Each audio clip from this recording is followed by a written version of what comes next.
பிஸ்கட்டின் வடிவத்துக்காக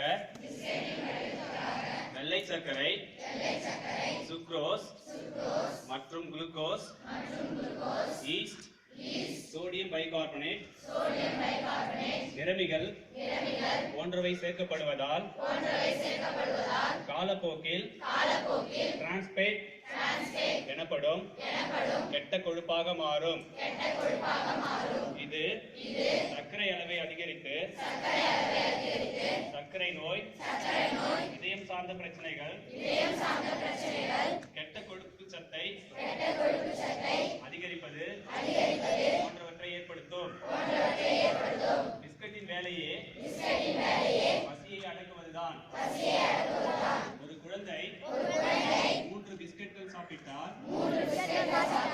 பசியே எடுக்காது. காலை உணவாக டீ பாலுடன் பிஸ்கட் சாப்பிடுவதால் செரிமான கோளாறுகள், உடல் பிரச்சனைகள் ஏற்படக்கூடும். நீண்ட காலமாக பிளாஸ்டிக் பைகளில் அடைக்கப்பட்ட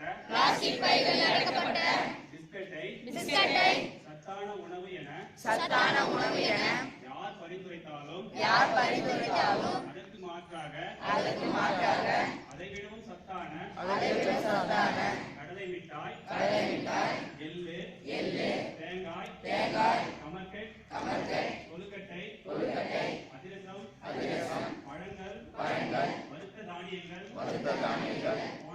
போன்ற